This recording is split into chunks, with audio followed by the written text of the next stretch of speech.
are pretty impressive. I mean, you attack with it, you can turn a Scarab God into a 0/1 with no abilities, and then you can just use a removal spell on the Scarab God. It won't come back. You can do things to Hazoret with it. It's also just a 2-power flyer for 2. Right, and if you have an Air Force and your opponent's trying to hold the ground with a reach creature or another flyer or something like that, it doesn't work. They need 2 to even start to get into combat defensively. Yeah, and in many ways... Well, there's 2 of them. And now her creatures are essentially unblockable. Except that's going to get Essence scattered. And she follows that up with a Siren Storm Tamer. Oh, wow. Another powerful... It's a 1/1 for a single blue.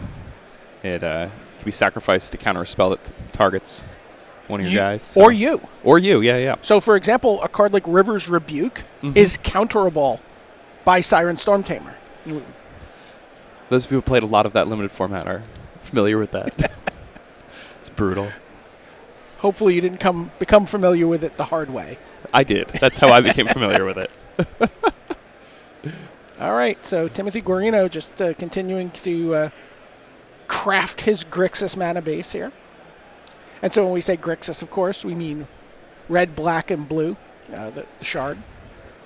Now, these blue-black based control decks have been one of the big winners in this new standard format. They're, really kind of taking the format by storm in many ways.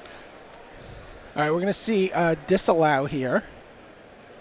And that looks like was that a Rekindling Phoenix? It was, yeah. I have not seen so many of the cards in Athena's deck in play in a match of Magic. This is kind of an exciting deck. Yeah, Rekindling Phoenix has been just on the up and up. This is a card that I've seen people playing 4 of it and playing less than 4 Hazarets in mono red lists that top out at 4 mana in their main deck. The card has proven itself to just be really, really, really good.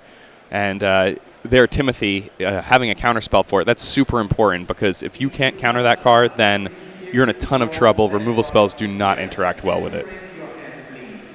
And I believe that's a promo Magma Spray? All right. Takes down the Storm Tamer, which is also one of the things. I mean, that card is almost like a Spell Skite or a Flag Bearer. You end up having to target it. Well, here is Chandra, Torch of Defiance. Is that going to stick? It looks like it will. And not only is that Chandra going to stick, but it actually has just a clear path to victory from the looks of things. It seems like Timothy's hand is just a pair of Sweltering Sunset and a Braid.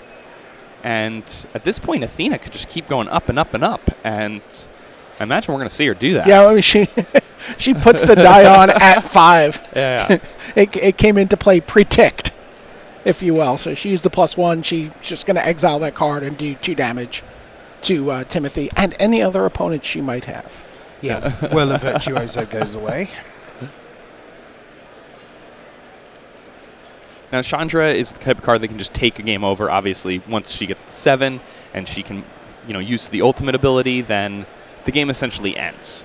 There's not much that these Grixis control decks can do to race every spell also dealing 5. And it's also a cast trigger, so the spell doesn't even have to resolve. You have deck lists. What can Timothy find as a way out against Chandra? Like, how can he deal with it? Does he have, perhaps a Gear Hulk or something that he can flash in at the end of the turn? Or yeah, so he can either attack it with a Gear Hulk or a Scarab God. He can use Vraska's Contempt to just exile it from the game and gain 2 life. Or, and this is kind of a more difficult route to take, he could attempt to disallow the ultimate trigger. Oh, wonderful. Oh, okay. Yeah. That's clever.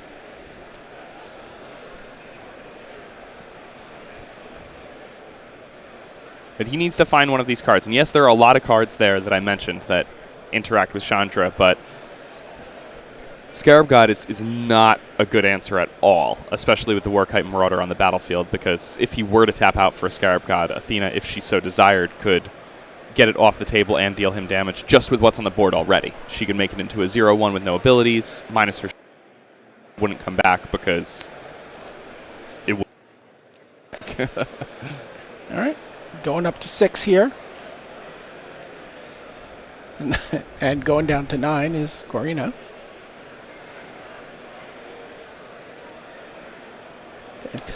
And Glorybringer. Shall we start the count on Glorybringers for the weekend? Well, I think if there's... Oh, no, what we're going to see is Cycle of Sweltering Suns here to try to find an Essence Scatter. Yeah, and I think that's the only card that really does it. Oh, so I think he found a Harness Lightning. Okay. I don't believe he has any energy right now, though. So... And he is going to take 6. He's going to fall to 3, and he needs to find an answer, and he needs to find it very quickly. I'm surprised that Timothy didn't choose to use that Harness Lightning just on the Warkite Marauder there, just to save himself a couple. Well, he has a fatal. That's not going to be enough. Yeah, I mean, he can clear Athena's creatures off the table at this point. He could use his Harness Lightning and... Oh, okay. He could. That's But he quite... won't. He realizes... I mean, again, Yeah, even if he even clears if he- the creatures, he still has to deal with that Chandra, which was a turn and a half away from ultimating. Yeah. All right, so welcome along if you are just joining us. We've been underway for about quarter of an hour or so, and we are 7 minutes in to round number 1 from Grand Prix Memphis. The format is standard. I know that because it says so on the top right of the screen. You are watching MT from the company of me, Rich Hagan, him, Brian David Marshall, and the other him, Jacob Van Lunen. As the players go into sideboard mode for game number 2, I can tell you also this round, we've got Justin Vizaro playing a tokens deck against Dakota Jordan. That's going to be mono red, so tokens against mono red. And then if we've still got time before round 2 begins live, we'll show you a bit of Joe Pennachio, who's on white black vampires. He's up against Cheyenne Childress. Don't know what Cheyenne is on. And the Kibler I mentioned is not Brian Kibler, shockingly enough, because he would have 2 buys, being a Hall of Famer. That's David Kibler up against Bradley Donaghy on our back table. So chances are we won't get to see them in any case. But we're going to be here through the morning, through MTG launch, the first couple of rounds, and we're going to do our best to sort of set the stage for what's going on in Standard already. Blue-red Fliers, Grixis Control, mono-red tokens, white-black vampires, the first 5 decks that we're aware of in our feature match here. And there's going to be so many BDM. It's going to be a real fun weekend of Standard. Yeah, absolutely. We've seen a ton of different decks coming through the Magic Online 5.0s.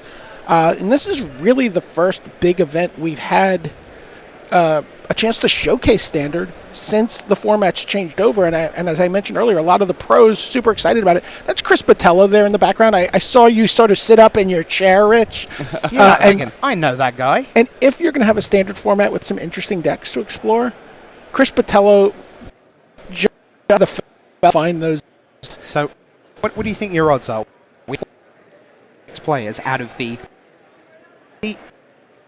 who actually put their decks in, which means we can look up 436 of the decks. What do you think your chances are that Chris Patello is in the electronic deck list submission? 43%. He's here. I don't think you're going to be super excited. Well, he's got some interesting cards in there. Well, he has, yes, but there's nothing that goes. Actually, of course, quite a lot of people are playing cards. JVL. Regal Caracal seems to be all over the. A hook, right? There are cards that say meow there. Okay, I hadn't. Main deck. Okay, cards that go. For those of you wondering about the reference, Chris Patello, famous for the Kitty Pact deck that just, well, it attacked on a completely different axis to anything else in the room and made the top 8. Just what's wrong with audio, chat, please? Obviously, I can't tell from up here. It's fine at this end, so I'm just interested to know what is wrong. So I appreciate that it's bad, but can you tell me what is wrong? It's wrecked doesn't help. Now that does. Cutting in and out. Okay. Cutting in and out and stuttering. It's really choppy. Appreciate that. Okay. All right. Well, we will thank you for that. We now know what the situation is. clearly, and we will work on that for you. Let's talk about these players for a second. We've mentioned Athena Froehlich, married to Eric Froehlich, the Hall of Famer, but she's become quite a force in Magic. She co-produces the Super Leagues with Randy Buehler, and she's going to be producing the Magic Online Championship. Yeah, all those graphics and sweet sizzle videos. Great videos, and all her. Also funny as hell on Twitter. I really enjoy her Twitter commentary. Now, her opponent, you often see round one feature matches, Jake, where there's a known player and an unknown player, because that's just sort of the nature of people who don't have buys. But we did a little research. Tim Guarino, he's playing in his first competitive event in 16 years. Whoa. What? Yes, he last played at Nationals in 2002. It was his last competitive event. Obviously, people still draft, they still do things, but has not gone out for a big tournament in 16 years. He's native to Memphis, but he's got a friend from New York who flew in, who's a grinder, flew in to play in this event, and he's like, well, are you telling me a control deck's good? All right, let's go. I'm ready. Yeah, I mean, this Grixis deck actually plays very similarly to the Snake Tongue decks that crushed 2002 Nationals. It does. By the way, if you need someone to give you the history of U.S. Nationals, Jake is your he can really dissect every U.S. Nationals metagame throughout history. Has that always been one of your favorite tournaments, Jake? I love that tournament. I think that my first big tournament that I ever went to was a road trip with my friends to Nationals after a few of us qualified via regionals, and I will never forget that road trip, and I will, I just always remember Nationals as being this kind of community building event where then you start to run into these opponents you had at Nationals a couple years later, like on the Pro Tour, and it's like this process of ascension. Well, I always remember doing an article on the undefeated drafters at Nationals in 2007, and those three undefeated drafters... Brad Nelson, Steve Sadin, Jim Davis. Yeah. Wow. All right, well, the good news is that the shuffling is just about done. Please don't mulligan. And assuming that we get to stay put here... Oh! No. That was my fault. I do apologize. Yeah, you definitely jinxed that. I'd also like to talk for a minute about Athena's deck. This is a deck that this deck is really sweet, and I haven't seen it, and it looks really, really good. Like, you don't look at a single card in this deck and say, "Oh, well, that's a little bit of a stinker that they're playing to fill out the deck." No, this deck is chock full of cards that I want to be playing right now in Standard. Flyers are close to unblockable right now. Like, I've put Cartouche of Knowledge in random decks in the Standard format and had it be quite good. So I'm really impressed with this. It looks like it plays very similarly to just the normal red decks, like the Hazoret red decks, but it's a flyer deck, and I think one of the most exciting cards in this deck, or most exciting interactions in this deck for me, is Whirler Virtuoso and Favorable Winds. But interestingly, this plays Whirler Virtuoso pretty fair, right? Yeah, if Athena plays her Whirler Virtuoso and the opponent has mana up and she does not have energy, it would behoove the opponent to simply use an instant speed removal spell to kill the Whirler Virtuoso before Athena gets that energy, because it's unlikely she's going to have any more energy to make Thopters with, and her deck really only makes energy from the Whirler Virtuoso. So explain that a little bit more clearly, because the idea is that you're not going to have any energy when you play it. So when it comes into play, the energy trigger goes on the stack, and you can respond to that before there's an ability to get two creatures out of it. Exactly. So Athena will put her Whirler Virtuoso into play. She'll say trigger, and her opponent can use a removal spell. And if they use that removal spell before the energy trigger resolves, then Athena will not have an opportunity to have a Whirler Virtuoso in play along with the 3 energy that it made, and she won't get to make the flyer that she wanted. Right.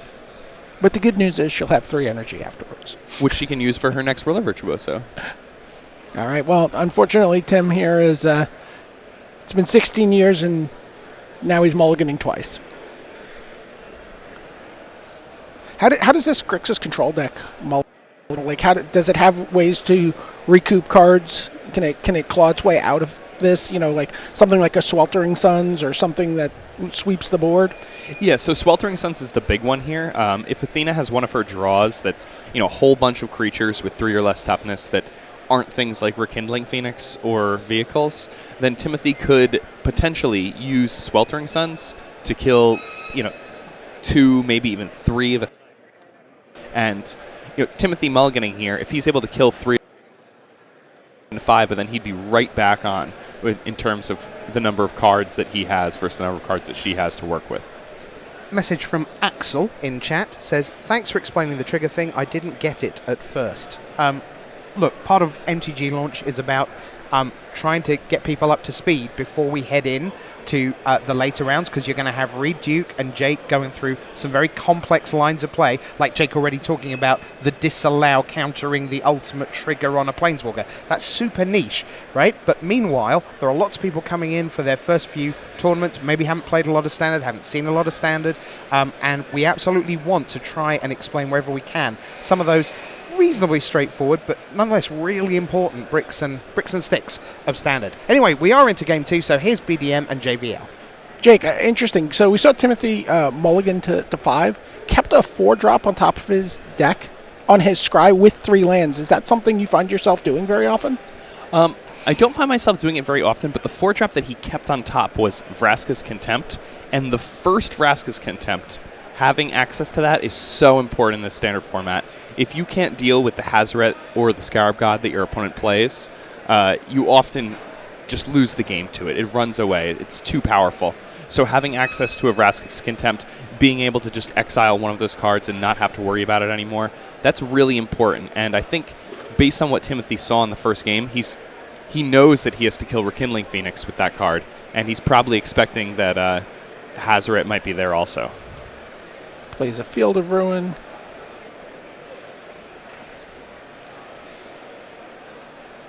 And he's going to use it here. Oh, that's a really aggressive Field of Ruin there. Yeah, absolutely. Takes out her, was that a Spire Bluff Canal?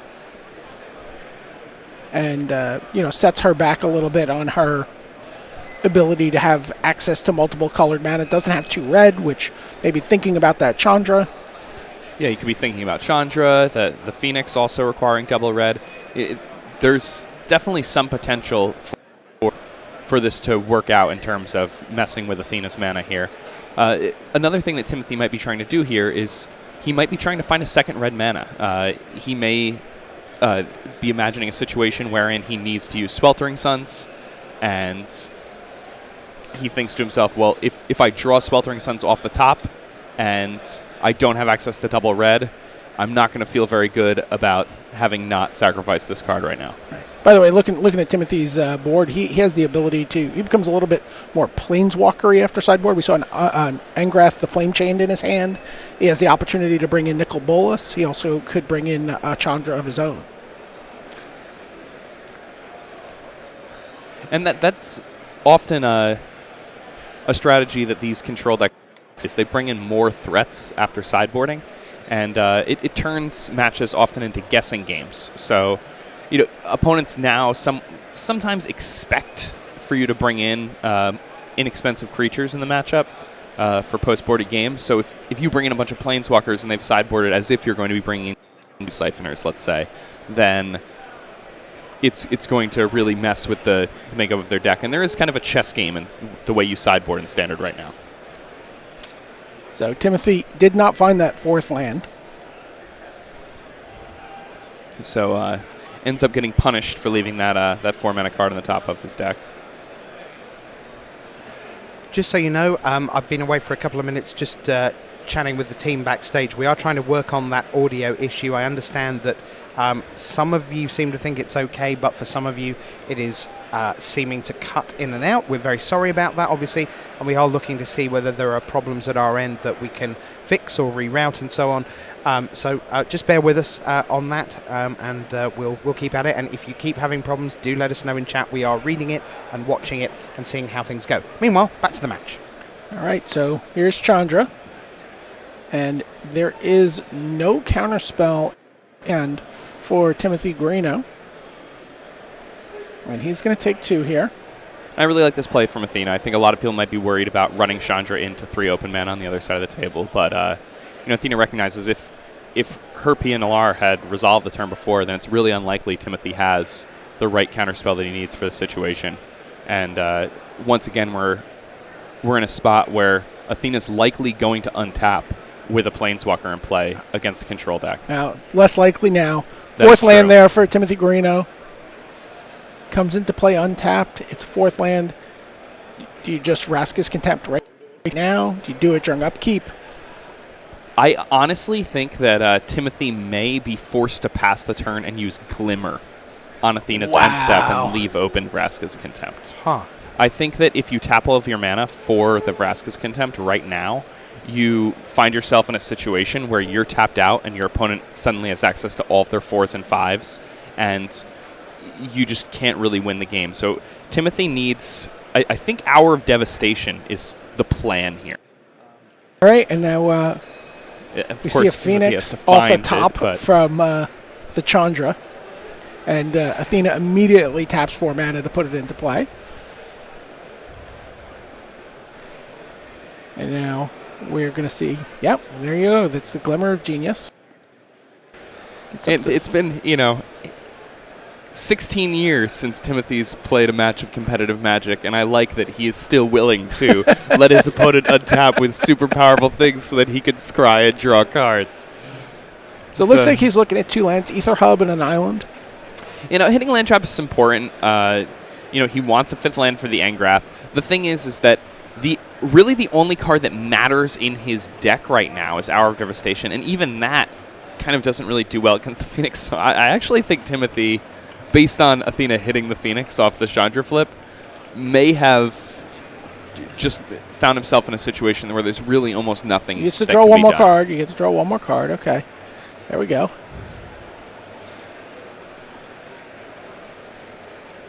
All right. Draws another land, so now he's got all the mana he's going to need this game. He's going to play the Ether Hub. Don't forget your trigger. Well, looks like he did.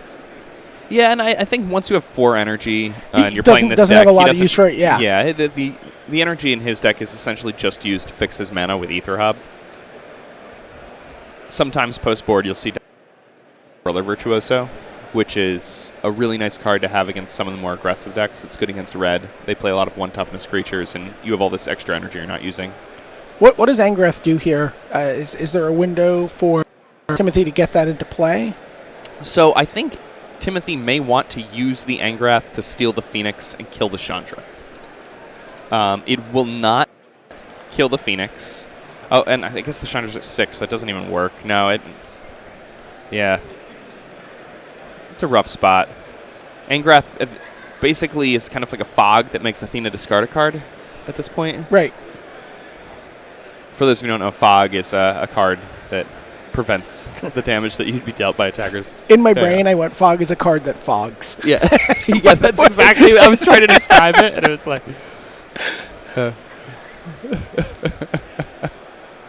All right, so Athena plays her 5th land.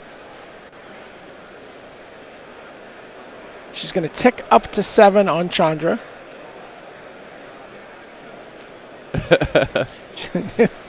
Does not find a 7th side on the die. It's a mistake I make 100% of the time when I'm going to 7. But she uses this to tick up for mana. So she makes 2 mana off of the Chandra, then uses that mana to cast Glorybringer, leaving 2 mana untapped. I like this a lot from Athena. Now, it didn't really matter based on the contents of Timothy's hand, but what Athena's doing there is that Timothy just saw a lot of cards in the turn before, and by leaving herself with that 2 extra mana, she could be leaving up negate mana here, and she could also be preventing Timothy from using a card like Censor to double spell her here. Wow, and she does have the negate, and Timothy Guarino extends the hand. Athena takes the match 2-0. Timothy, scrapped back there from the 5-card starting hand, but Athena was able to just put pressure on him at every turn of the game. Yeah, Athena played really, really well there. I really like using Chandra for mana on the following turn. Even if you don't have the negate, I like that line. Awesome deck. Yeah, super sweet. Blue-red Fliers. I hope we see more of it this weekend. I'm sure we will. as you've been documenting in chat, we have some audio issues here. That's not something we can fix just by chatting and using this pen. This is not Apollo 13, I'm afraid. So what we're going to do is we're going to stop talking for a few minutes, and when we come back, we'll show you what happened in match number 2 from round number 1. You won't miss anything because that's all been recorded for you. So we'll get that in just a little bit. Meanwhile, we're going to go and try and fix these issues. We think we know what's going on. Some strange things happening here in Memphis right now. So we'll go and deal with that. Thanks for your patience, and we'll be back in just a minute or two. Okay, see you in a minute.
Hopefully our audio issues are fixed, and to test that, we're going to have not just the three wise men here in the booth, but also our winner from round number 1, Athena Froehlich, who is down in the feature match area. So let's head down. Hi Athena, how are you? It's Rich BDM and JVL here.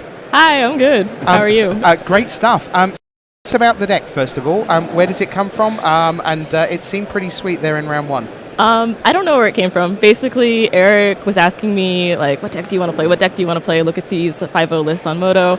And I was like, I don't have time for this. I'm busy with work. So I really like the Blue-Red Thopters deck from, like, standards of past. So I was like, make me something like that. So I think this is part a known deck, part just his brewing for what I like to play with. So It's pretty cool, though. You mentioned work. What's going on with work at the moment? Oh, so next weekend is the Magic Online Championship, which you guys should all tune in for because it's going to be sweet. Okay. What are you looking forward to most from the Magic Online Championship, Athena? This is BDM, by the way. Oh, hi. I love it because it's a small field and it's hyper competitive. Plus, I think it's one of the best ways to watch competitive drafting because you can see all the cards in the pack and it's very clear what people are doing. So if you like high-level Magic, plus the speed of play is very quick compared to paper Magic, so it's a lot of fun to watch because you can get a lot of games into a short period. Oh, so this is Jake. Hi. What's up, Athena? So your deck, I'm taking a look at it here. It looks really, really good. Like it's a brew. It's definitely a brew, but there's no card that looks like it's just filler. Have you played with it before you came here this weekend? Not really. I play tested with Eric a little bit while watching Top Chef at night, but that's about it. We're pretty like. I can't talk about Top Chef. I'm heartbroken by how this season has played out for me. No. I have to buy Ben's second dinner. I got crushed in Top Chef draft this year. I actually once saw Athena in the background when I was watching Top Chef.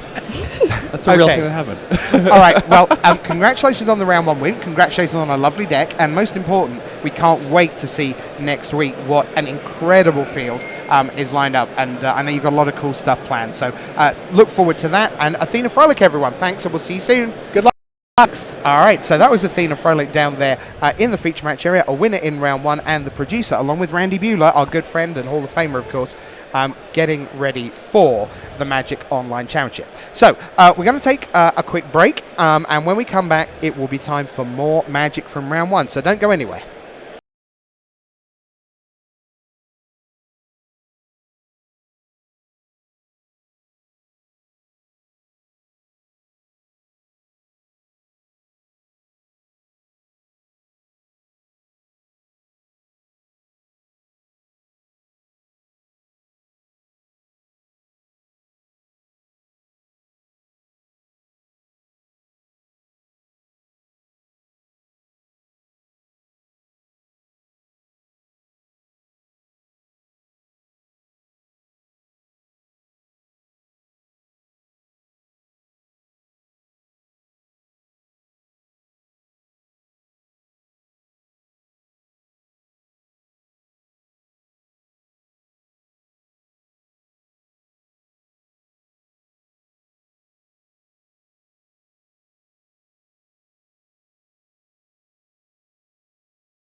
but I'm not 100% certain. Well, I believe you are correct. we should find out by heading down to the match. So let's see what happens in more round 1 action here from Grand Prix Memphis.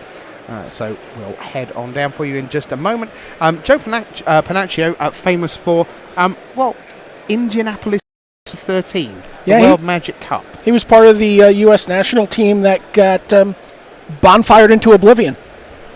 So you can see Joe Pennachio on that famous clip, sort of in the background, standing next to me, actually. He wasn't playing that round. But here's Joe Pennachio, Black-White Vampires here in round 1, playing in Cheyenne Childress, mono-red. And we are underway. Now, Joe's deck looks pretty exciting. Against the mono-red decks, he has a lot of lifelink here, which is going to help him survive for longer periods of time. He also has access to Profane Procession. And he even has this card in his main deck. Now, I've seen this card often played in people's sideboards when they're playing a deck where people are sideboarding in a lot of spot removal. You basically bring that card in and then win the game automatically. It's been a really, really nice innovation in the standard format that I think all of the really high-level standard players have really caught on to that before this weekend. I'm sure we'll see more of it coming forward, though. Meanwhile, Kari Zev, Skyship Raider, comes down for Cheyenne Childress, and Legion's Landing lands for Joe Pennachio, a 1/1 lifelinking vampire from it. The mono-red deck has been, essentially one of the decks that was attacked by the recent bans by taking out the Ramanap Ruins. But how has this deck done without that card? It has been far and away the best performer in the new standard. Still very good? Yeah. I think, though, it's worth noting that red decks and aggressive decks in general tend to do very well in the early stages of a standard format before we've had access to large tournaments to know what decks actually beat them. And when people are brewing, when people are making new and exciting decks, chances are your brew does not match up against a mono-red deck, and that's going to make that deck a lot more successful in earlier weeks. So we saw a little sequence there. Earthshaker Kenra, a Fatal Push on the Kari Zev, and now a Dusk Legion Zealot, a new card from Rivals of Ixalan that has added itself into this deck that existed prior to this iteration of Standard, this Vampires deck. It's kind of a little bit of a tokens deck, a little bit of a lifelinking deck, but Dusk Legion Zealot, something that lets you go a little bit deeper into, it's almost like I guess you would consider it an Elvish Visionary with a drawback. Yeah, it has a small drawback. It does matter quite a bit, though. And Dusk Legion Zealot, it's interesting. People kind of want... Ooh. Hold the phone. Call to the feast. Yeah, I'm coming. I'm on my way. I'm so hungry. 3 life-linking vampire tokens, and if Joe gets to untap and attack with those, he'll be able to also transform his Legion's Landing. Yeah, and that'll give him a never-ending stream of life-linking creatures, which seems like it's pretty good against a mono-red deck. Yeah, in comes the Kenra. And Joe's like, yeah, I can go to 12 here. What is that desert I see in play? I thought deserts were gone from these red decks. So this is just a sun-scorched desert, and the red decks are just playing this colorless land because it deals a point to the opponent, and it's become normal. It's part of the package. There's a Radiant Destiny came down for Joe just now, and he was very close to the City's Blessing. He was at... Oh, he had the City's Blessing. He had it before the Radiant Destiny resolved. Lightning Strike takes out one of the tokens to keep him down 1, but Dusk Legion Zealot is going to push him back over the top. He does his Blessing right now. That should be indicated somehow. And he has that Shafet Dunes in play. The world is Joe's oyster at this point. So Shafet Dunes gives him sort of like a mini overrun effect? That's absolutely right. And it also prevents him from being punished too badly if he has a few draw steps that happen to be lands in a row. Right now, it looks like Childress has drawn a lot of lands here. Oh my goodness gracious. I did not expect to be seeing this card here. So this is the Alendra, I believe. The Dusk Rose is full name on this. And it's a 1/1 for 4, which doesn't seem particularly exciting, but it has a lifelink. And whenever another one of your creatures dies, you put +1/+1 counter on it. Then, when Alendra dies, you put 1/1 life-linking on the battlefield equal to her power.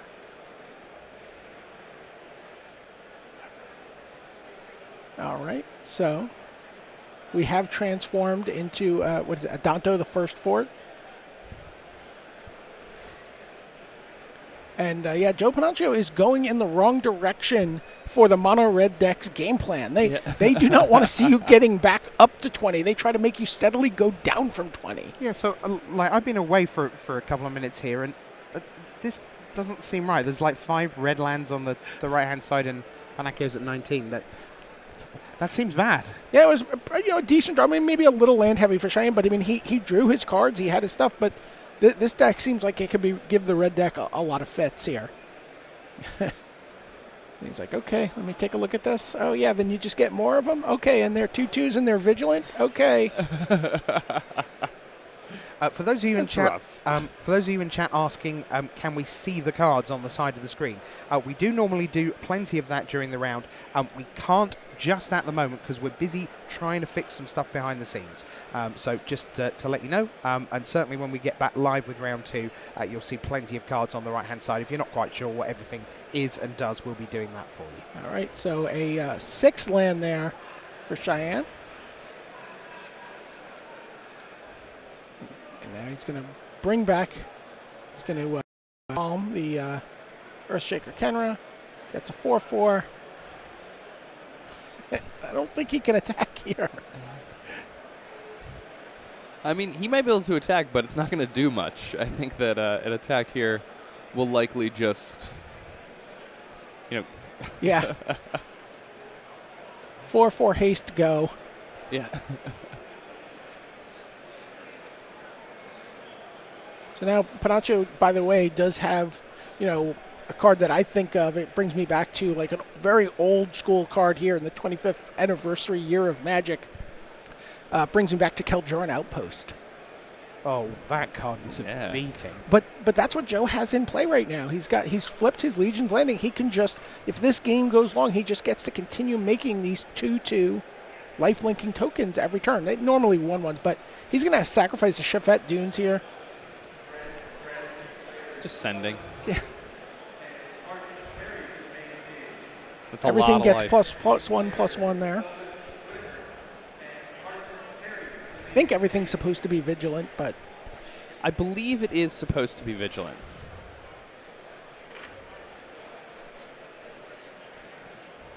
I don't think it matters. Yeah, I don't think it's a big deal here. So that right now is a 5/5, a 3/3, and a 3/3 attacking. Yeah, and you may think to yourself, oh, why is he attacking these 3/3s into Childress's 4/4? And the thing is that those are completely expendable for him. He has the Dusk Rose in play, and every counter that picks up is going to be a replacement creature. Yeah, he really has assembled the legion of cool vampires here in his deck.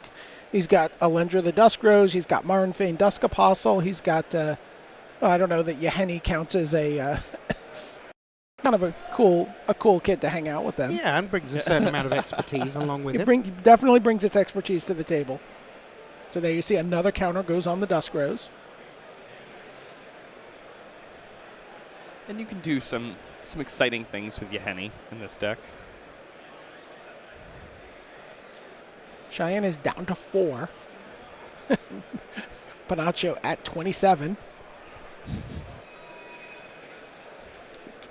Is there anything he has that would let him deal with Alendra that wouldn't give his opponent all these tokens? Does he have any way to deal with that?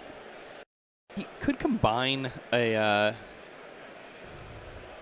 no is an acceptable answer. I was going to say, as soon as you said the word combine, I'm like, this is going to get convoluted and unlikely, isn't it? Yeah. So, from the looks of it, I would say that his one real answer, part of it is on the table, and it's Soul Scar Mage. And Soul Scar Mage, when you deal damage with non-creature spells, it's going to put -1/-1 counters instead of just dealing damage on the opponent's creatures. And as a result, when the Dusk Rose dies, its power will be 0 and or less than 0. And that is a way in which you could, circumvent the wave of vampires that would come into play from it dying. The thing is at this point, it seems like Alendra's power and toughness is large enough where Childress needs multiple burn spells, and without a burn spell in hand, it seems extremely unlikely that that's going to happen. And now Maverick Fane on the table. Yeah, Come on. Maverick Fane comes down. He attacks with just Alenda, gets a token because of Maverick Fane. And now, what is Cheyenne going to do? I mean, played an uncrop Crasher on D. That's not ever where the red deck wants to be. I love the way this deck looks. I mean, against red. We'll see how it holds up over the course of the match, but in game 1, Joe's making a really nice case for this. Yeah, it's certainly viable. I mean, this is one of the decks that was 5-0 in the Big Magic Online tournament last Sunday, so it's not, this is not just, I've got a lot of vampires, I fancy taking them out for a spin. I mean, the deck's got teeth. I've been impressed with this deck in Thanks general. for that. Yeah. One of the things I really like about the Vampire deck is that it attacks the metagame where you want to be this weekend, I think. I think people have based blue-black control decks. People have red decks. Right now we're seeing how well this deck matches up against a red opponent. And when you're playing against these based blue-black control decks, they don't play board sweepers. They don't play cards like Fumigate.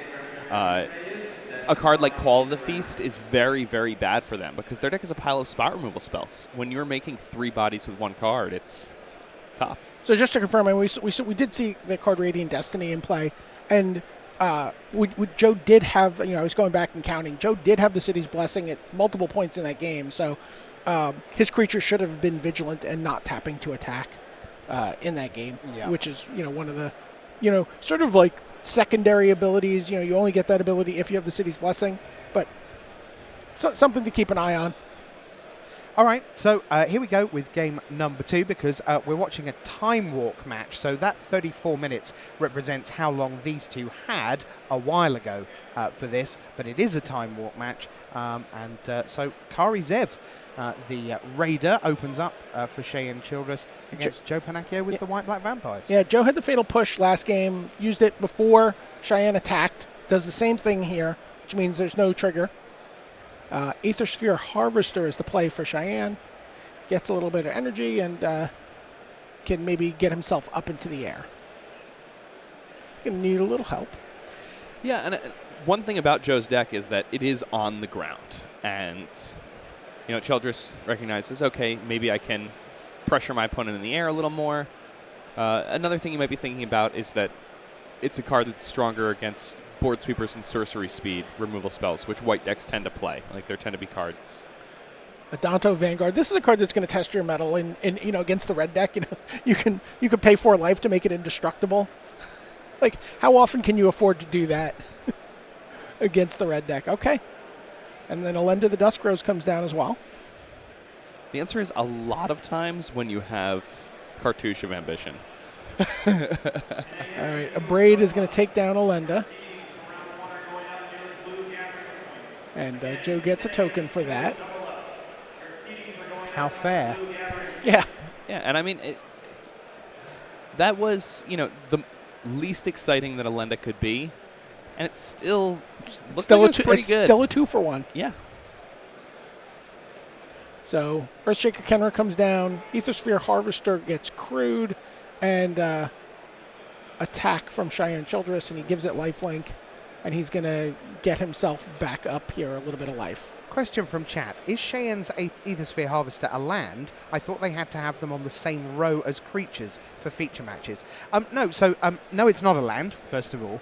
Just the rule is that lands behind creatures. You don't put the lands in front of creatures. That's a policy now. So, no problem just sticking that Aethersphere Harvester off to the side. Wasn't representing it as a land in any way. All right, in for 4 comes Joe. Plays another Vanguard, 2 more Vanguards. Wow. So these are going to be very difficult for Cheyenne to deal with. And if Joe has any way to start gaining decent amounts of life, which we've seen his deck do, he can keep those around through pretty much anything Cheyenne throws at them. Yeah, Neuromancer 13 in chat points out Cheyenne's probably wishing that Rampaging Ferocidon was still a thing. Yes. Yeah, one of the big cards that we talked about Ramonap Ruins getting banned, but Rampaging Ferocidon also a big piece of this mono red puzzle against so many decks in the field, especially decks that were token based. That was the card that kept token decks at bay in the previous version of Standard. Yeah, and these exciting black-white based token strategies that we're seeing so much of that have a lot of variation in them, all of those essentially would not have been seen at all if Rampaging Ferocidon was a thing. Yeah, there was another token deck I know in the feature match area this round as well, so I'm wondering how much of that we're going to see. Okay, so Aethersphere Harvester gets crewed and is immediately cast out by Joe That's before 10 it can points get of into damage. before it can get into the red zone and block. So making this deck hum on all cylinders, and Cheyenne is down to 6. Only has 3 land, so a little bit opposite problem that he had game 1. Yeah, and I believe he has 3 cards in hand that cost 4 mana also. Not really where you want to be with the red deck, but with the way this red deck sideboards, you often end up with a glut of cards that cost 4 mana in the second and or third game. And there you see something interesting. He had to abrade the token there. Yeah. He just needed to take some stuff off the board, and because those Adanto Vanguards can be made indestructible, and Joe is at a relatively healthy life total, the only thing that made sense for him there was to abrade the token.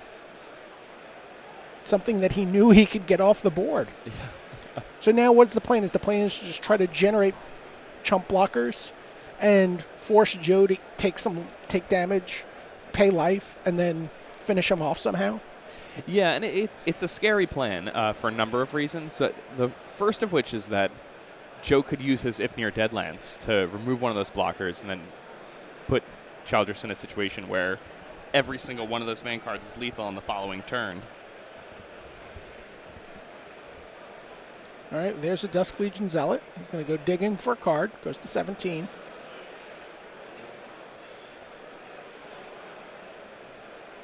Oh my goodness. There's Radiant Destiny. Let's see. He does have the city's blessing. So those should be vigilant, but that's okay.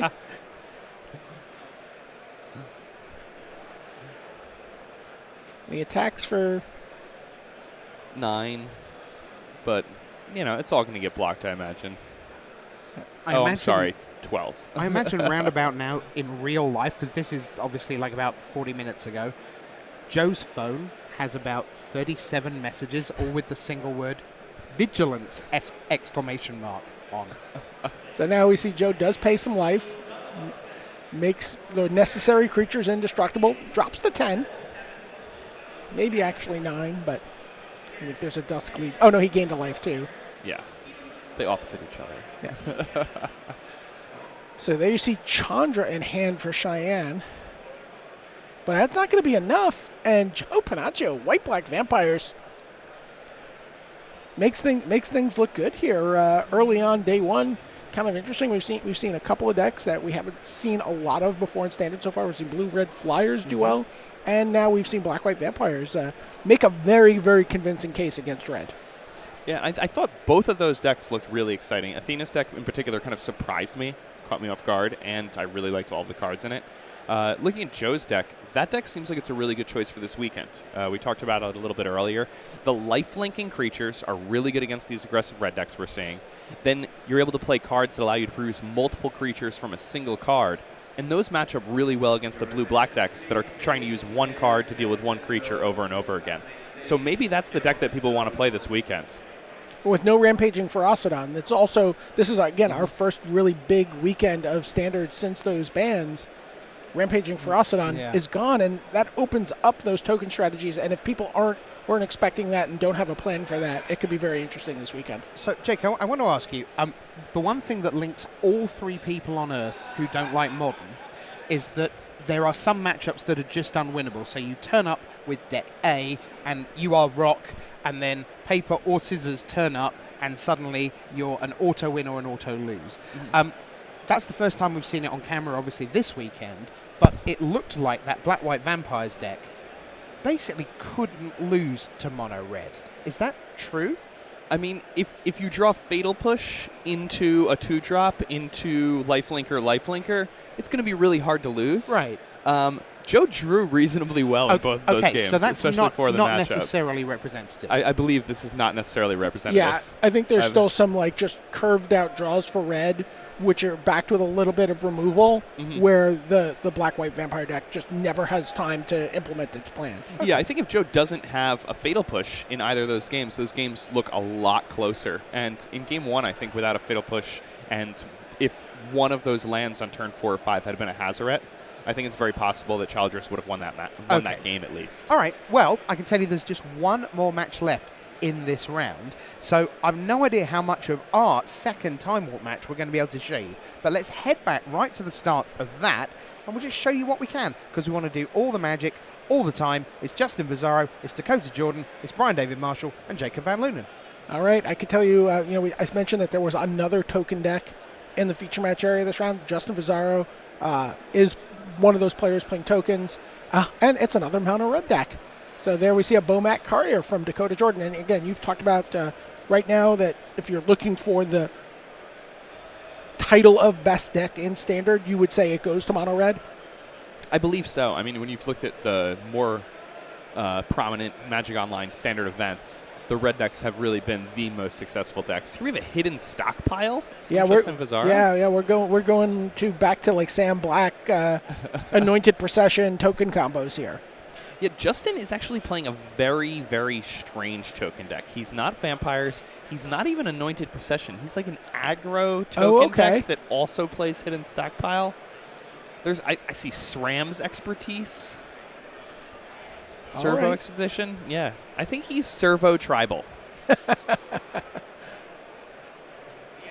All right, so you see Justin playing an Evolving Wilds, cracking it. He's making sure that he announces his trigger in the hidden stockpile for Revolt. He also has a card that cares about Revolt in his deck. Call for Unity? Call for Unity, a card we have not seen. I honestly, I don't know that I've even seen it in play very often in Limited. Call for Unity is a card that it's an enchantment. It costs 4, I think. Yeah. And it gets a counter every time you have a Revolt trigger. But then your creatures get +1/+1 for every counter on Call for Unity. Yeah, and I mean, that's it. Not that slow of a grind to make your whole team very, very large. All right, so here's a Soulscar Mage from Dakota Jordan. And Justin's going to keep his hidden stockpile engines going. He wants to scry a bit here. Doesn't have access to red. Looks like he does have Unlicensed Disintegration in hand.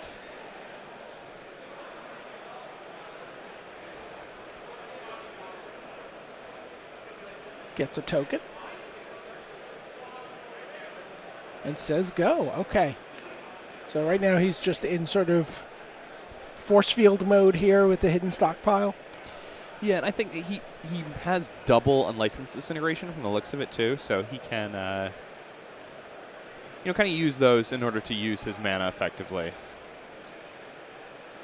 All right, so Soulscar Mage attacks.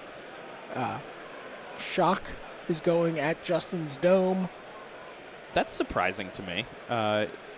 Dakota there had an opportunity to kill that Servo with the Shock pre-combat, and that would have allowed him to both attack with the Bomat Courier and to take away one of Justin's better Revolt engines, and Justin would have had to use mana on the following turn to get Revolt going again.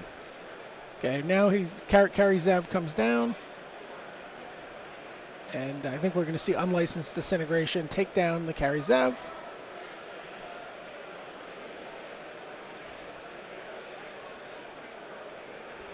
Okay. Another thing that Shock could have done there, if it had targeted Servo, is it might have prompted Justin to use the Unlicensed Disintegration before the Kari Zev came down. Because he wanted to get that damage in by having an artifact, and if he doesn't have the Servo, then maybe the Soulscar Mage is gone, and then the Kari Zev gets to live. An interesting sequencing issue there. Okay. This is SRAM's Expertise. Certainly is. So he's going to make 3 servos. In addition to making those 3 servos, he gets to cast a card that costs 3 or less for free from his hand? And he just cast a second copy of Hidden Stockpile. Revolting. There you go. And he had scryed on his upkeep with the first Hidden Stockpile, so he has the Revolt trigger, and then with the 2 Hidden Stockpiles in play, each of them trigger off of that Revolt, and he gets 2 servos. So Servo Tribal, that's what Jake called this deck. So Jake, are you ready for the big flavor question of the day? Sure. Okay, so Hidden Stockpile. Mm-hmm. Fun fact, it is neither hidden, you can see it right there, nor is it a stockpile. It is a single card. It would be more accurately labeled an in plain sight potential stockpile of future servo value. Because Hidden Stockpile is neither hidden nor a stockpile. That was the playtesting name. Yeah. Oh, okay. Once Flavor gets a hold of things, they take all the literalness out of it. I think the art for the card should have been like my dad in a closet with arms full of like candy bars. All right, so Soulscar Mage continues to peck away here. Justin not willing to put his servos at risk. And there is Hazaret the Fervent. A fistful of cards, 3 cards still in hand, including a Glorybringer and a Shock. And then Justin is going to scry on upkeep. Sacrifices a servo to do that. That means he's going to get 2 more servos at the end of the turn.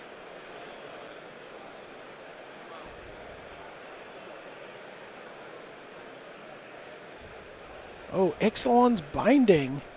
Nice. Comes down, takes out Hazaret, also says, you know what? You can't play any more Hazarets while this is in play. And you're red, so I don't think you have a way to deal with an enchantment. FYI. Ixalan's Binding has been really good in the standard format, by the way. Great news, Isn't Die in chat has explained it to me. The quote hidden stockpile in question is the stockpile of potentially infinite servos. Can you see them? Of course not. They're hidden. See, this is why we have you all here, to clean up the important issues of the day. All right, so now you see, again, the red deck really struggling with these decks that have this ability to just generate, like 1-card armies. Yeah. And we're also seeing how play-intensive this standard format is. I think that, all of these servos, except for the ones originally created by the Ceramics expertise, have kind of come off of Revolt triggers that came from that one first servo. And, we're kind of seeing this generation happening where Dakota's draw may just not have been fast enough to contend, but whenever I play against red, I always feel like I'm like pressed up against a wall. And here we're watching people at like 13 with 5 creatures in play. It's like, how is this happening? You can count the bricks with your back. Yeah. And again, Dakota looking at these like one-for-one removal cards in hand, and just like, what am I going to shock a servo? Am I going to lightning strike a servo? What am I going to do with these? Here's Unlicensed Disintegration. That's going to drop Dakota to 12. So this is a really interesting part about Justin's deck, too, is that the Unlicensed Disintegrations especially provide him with a lot of incidental damage. And Justin's deck doesn't close the game very quickly unless he does something like Call for Unity or Radiant Destiny. But Radiant Destiny naming Servo. Yeah, so he is full-blown Servo Tribal, by the way. He's playing Radiant Destiny and naming Servo. Oh, now we see Dakota is going into Kill You mode. Sends Shock and Lightning Strike at Justin's head. Drops Justin to 8. Finds another Shock. But he needs to not draw creatures for the rest of the game or lands. Yeah, does the Bomat Courier have anything underneath it? Is there a chance I that... think there's 1 or 2 cards underneath it. Oh, I know there are cards. I was just kind of like asking a like a what philosophical question. Oh, sure, like, sure. Are there a pair of lightning strikes under this Bomat courier that could end the game? we're very literal human beings, Jake. You may need to say things like, and now a rhetorical question. Oh, that would be wonderful. I would really appreciate if you that. could do that. And now a rhetorical question. Feel free to adopt that in chat as well, and then we'll know when you're trolling. All right, so Justin's just going to continue to sculpt his draws. That's one of the really nice things about this deck. Gets to sacrifice a token, and then just see if he wants the top card of his library with Scry. Oh, and there's Hidden Stockpile. Oh, by the way, I have the city's blessing, says Justin. He's going to go and get it from his pre-sleeved tokens. He's like, yes. Oh, Is that a foil city's blessing? Foil city's blessing. Oh, my. That's so pretty. I didn't even know they existed. I didn't know they existed either. And now he has... yes, that's how you do it. Yeah. Look at that. No, turn them all not sideways, as the classic saying goes. Yeah, so now Dakota is going to be forced to use a couple removal spells targeting these servos in order to not die. Oh, he did not use the shock. He instead chumped with the Bomat courier.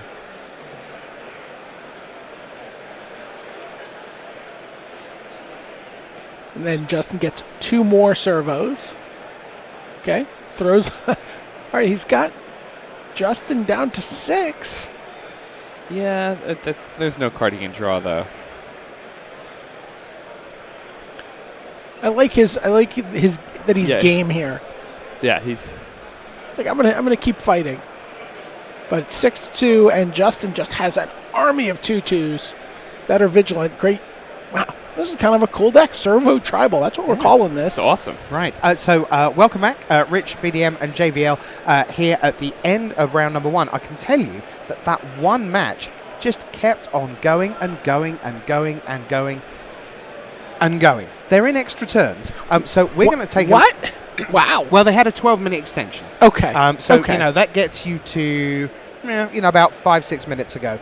So that match is still going on. We're going to take a little break, have a sip of beverage, and then when we return, it'll be time just about for round 2. So thanks for being with us through round number 1. Shaheen Sarani will be in action behind us. You can see the guy in the red shirt there between BDM and JVL in the background talking to Jacob Ball and Corbin Hostler, our text reporter, finding out what's going on. We'll be back with round number 2 in just a little bit. See you in a minute.